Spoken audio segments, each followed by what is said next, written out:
Hello and welcome to a little bit of a different video for me. Today I'm talking about Mojo. How can we get it back when we've lost it?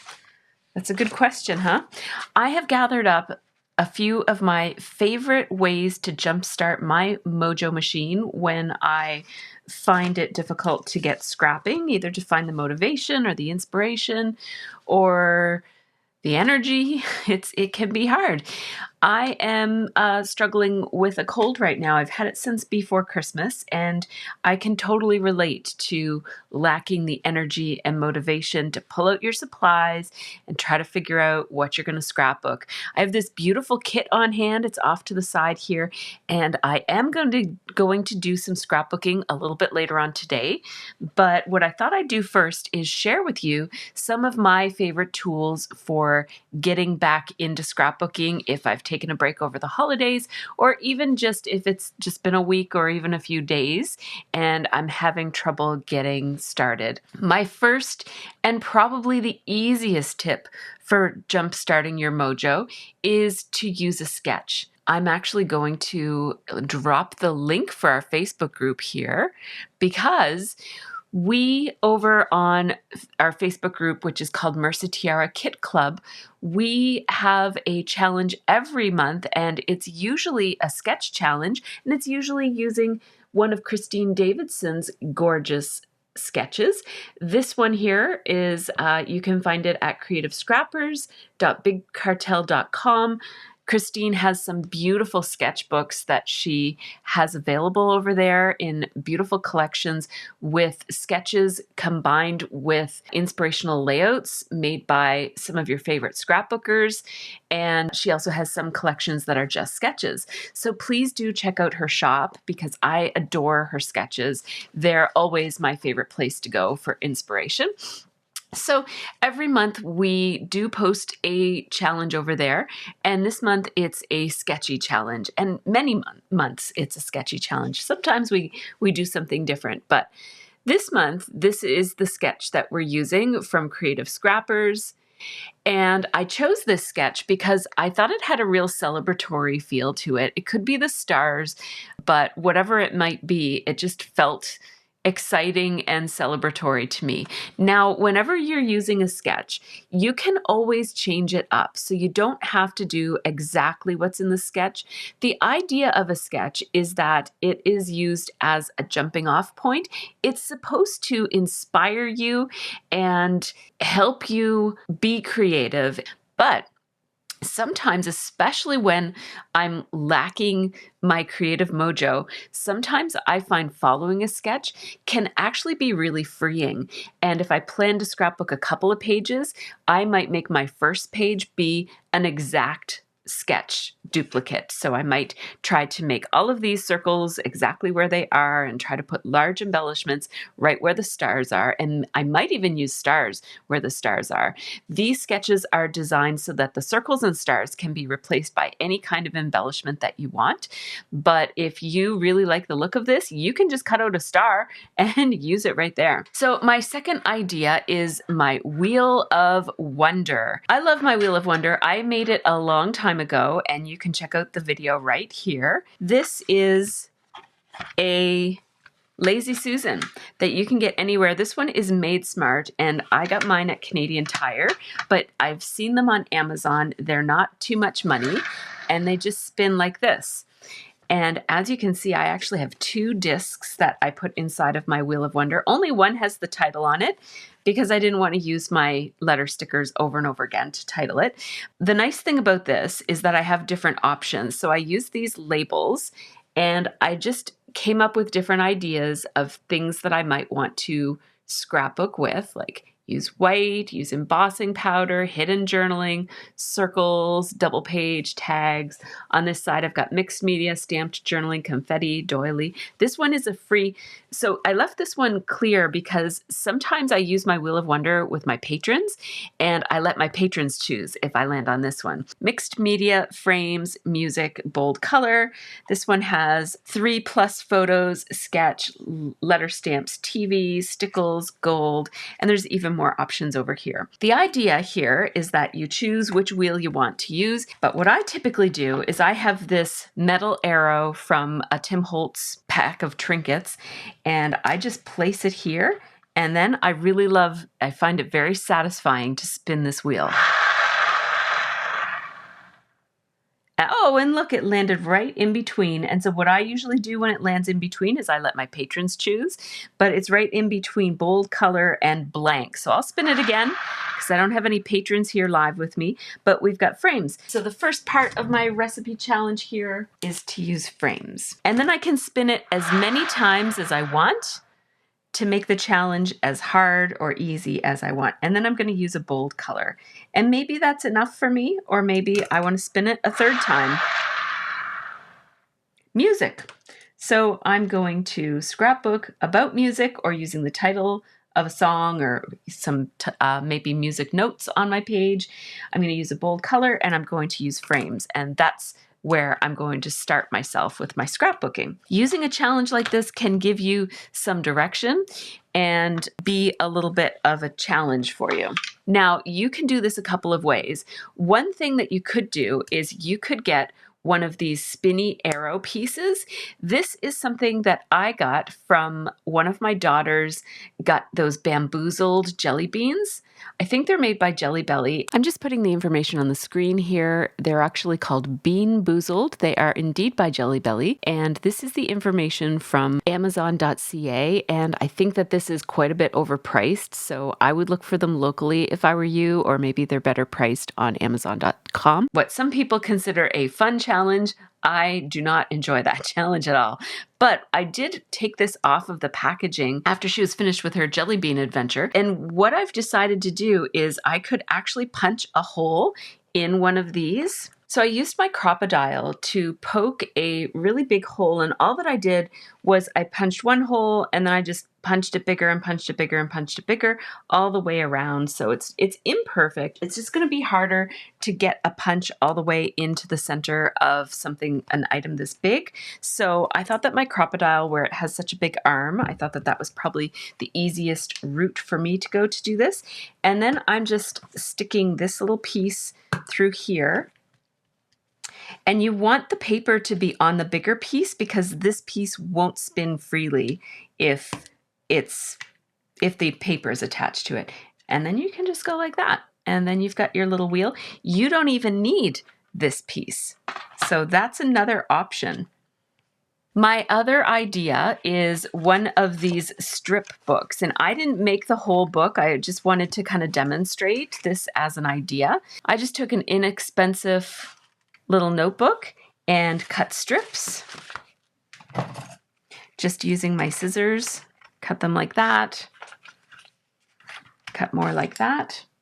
And you do want your strips to be pretty similar in size, like these are not lined up right. And so these little flip books, what they do is they give you an opportunity to mix and match different things. And what I really like about this is that I can just write in maybe supplies that I have on hand that I want to try to challenge myself to use, or maybe items from a kit. So in this case, I looked at my Celebrate kit, and I noticed there was a piece of paper called April and Ivy Floral Frenzy that I really like, and I thought that's something I'd like to use.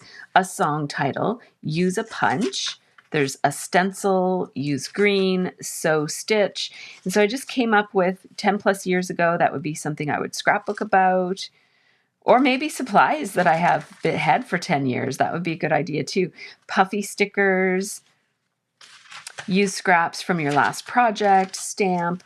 And so my idea here is that you could just kind of randomly flip open to something, randomly flip open to another one, and randomly flip open to another one. And then you've got your challenge. I'm going to use wood veneer, tabs, and scraps from your last project. You could fill this up with lots of ideas. And then if the ideas ever get stale, or let's say, this is all items from the Celebrate kit, and now the next kit has come, which is called Nostalgia, by the way, I could either white out over these or put labels over them and change anything that I might want to change up. Or I could even pull out the pages that aren't relevant anymore and just use the pages that are left. Now, my last idea is my newest idea and maybe my current favorite idea. And this is, I made one of these fortune tellers that we used to make in grade school. Remember these? So the way that you make this, what you do is you fold it in half diagonally, and then you fold it in half again diagonally, and then you fold it in half straightwise and fold it in half the other way. So you're folding it 4 different ways. This way, this way, this way, and this way. And then you will have these little center pieces. I would take notches out of those if I were you, because the whole thing will lie flatter. So I just took a hole punch. You could use a crocodile if you wanted to, but I took a larger hole punch than that, and I just punched little notches in each of those places right there. Just because when you were in grade school, you were probably making this with notebook paper, and this is cardstock, so it is thicker and it's not going to lie as flat as notebook paper used to lie. Then all that you do is you take these flaps and fold them in, and then you turn it that way and take these flaps and fold them in, and then you can use your bone folder to fold it all down and make sure that there are creases so that it's easy to move around. What I did was on the inside, I chose journaling or scrapbook topics. So I've got my favorite trait, a hobby you love, favorite foods, how you met somebody, your school memories, an outdoor activity, what is cozy to you, a part of your routine. So I came up with those different topics for scrapbooking for the inside. And then for the outside, I chose different supplies that I wanted to use. So we've got ribbon, confetti, fonts, using 2 fonts, fussy cut, stencils, florals, and chipboard. I also put numbers beside them. What you want to do when you're numbering them is you want to make sure that you think about how they're going to pair up, and you have to have at least one even and at least one odd in each grouping so that you don't just get stuck on one. If you only have even, you're going to get stuck on this one, and these will be your only options, and you'll never see these. So just to give it some variety, I made sure that half of them were even and half of them were odd. And then on the outside, you could go ahead and put some colors the way that we used to do in grade school. And if you were doing that, you would start by picking a color. So I might pick pink, and I'd go P-I-N, wait a second, P-I-N-K. And then I would pick something in here. What I really like about this challenge is that I have a little bit more choice. So it's not completely random. I get to pick which of these I might want to do. And sometimes when you're lacking in Mojo, leaving it up to full chance can actually not be very helpful, because you might end up with choices that you don't enjoy or don't want to use. And so this is a nice balance of some randomness, but also some choice. What I'm going to do instead of doing pink, I'm actually going to use this as my challenge for scrapbooking today. So today is January 12th. And this is what I'm going to do. And instead of picking color, I'm actually going to spell the name of the kit I'm using. So I'm using the Celebrate kit from MercyTiara Kits. So I'm going to start by spelling it. I'm going to go C-E-L-E-B-R-A-T-E.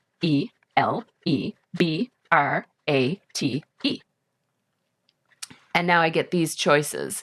And I'm going to choose stencil. I want a stencil today. And see how nice it is to have choice? Because what if I really didn't feel like cleaning up after mixed media or digging out mixed media stuff and I got stencil? This might actually get in the way of my scrappy mojo. So having the choice is really, really good. So I chose stencil, and stencil is 3. So now I'm going to count 3. Whoops, got to get my fingers in there. So 1, 2, 3. And now I'm on these choices: glitter paste, 2 fonts, fussy cut, and chipboard. Now, I could use, if I say glitter paste, that's almost like 2-in-1. It makes it easier, right? And maybe today is a day that I want to do something a little bit easier because there's glitter paste in the kit, and I specifically chose things that were in the Celebrate kit because I knew I'd be scrapbooking with it. So I think I'm going to choose glitter paste because stenciling and glitter paste go well together. You could use either of them separate without each other, but that makes my choice even easier. Now, glitter paste is 8, so I can count 8 if I want to continue. The other nice thing about this challenge is I can stop whenever I feel like I've got enough inspiration to go start my page. So I'm going to count 8. So 1, 2, 3, 4, 5, 6, 7, 8. 8 brings me back to the same choices, and I'm going to pick 2 fonts. Let's use 2 fonts. It's also even, so I'm going to end up in the same place, 1, 2, and I'm going to choose to, let's say, I definitely want another choice, so I'm going to say chipboard, because I don't feel like fussy cutting today. And this is the beauty of this strategy is I don't have to force myself to fussy cut if I don't want to. So chipboard is 1, so we'll go 1, and this is going to be my last choice. Ribbon, confetti, floral. I think I'm going to try to use that ribbon again. So I'm going to choose ribbon. Here's my challenge. Ribbon, I'm going to open it up. And ribbon is what is cozy to you. Awesome. I picked a good one. Now I have my scrapbooking challenge that I will work on when I'm finished up with this video. And you will see the process video for that one shortly. Now, the beauty of this is that these front things can stay the same. You can either use colors or you can use the name of your kit. I think it's really fun to use the name of the kit I'm using. And these things, you can actually cover over them next time, or you can give yourself the choice to give it another go, and maybe you'll get a different one next time. Or you could even scrapbook another time of what's cozy to you, maybe at a different time. You might choose a different angle on that journaling. You can also replace these. These I made with these Studio Calico Color Theory labels. I just chose colors that matched with the cardstock I was using. You could either carefully pull these off. They come off pretty easily. As you can see, it doesn't even leave any residue, but you could also cover them over with new labels if you wanted to. Keep in mind that these labels are pretty thin, and if you cover over them, you might actually still see some of the word behind, but it's just for you. It's not for display or anything. So it doesn't have to be neat and tidy. It can just be, functional. And I don't know about you, but I've got a whole lot of these labels in my stash. So I really don't mind using them for something like this, especially if it's going to jumpstart my creative process and make it a little bit easier for me to get scrapbooking. And you can see how cutting those notches makes a pretty big difference in the center. What I found when I made it without the notches is that it didn't really fold very well. It was really hard to do this back and forth. And you don't have to use your good scrapbooking paper. You could do like we used to do when we were kids and just use a piece of notebook paper and just make sure you have to start with a square. So you just kind of tear or cut off that bottom part and go to town and make yourself a little scrappy fortune teller, because this was some of the most fun I've had in a long time. I'm having fun already and I haven't even started scrapbooking. So these are just 3 or I guess 4 of my ideas of things that you can use to jumpstart your Scrappy Mojo. Please leave me a comment below and let me know what you do to spark creative motivation for your own self when you've lost your mojo. In the meantime, take care and have a really great Scrappy week.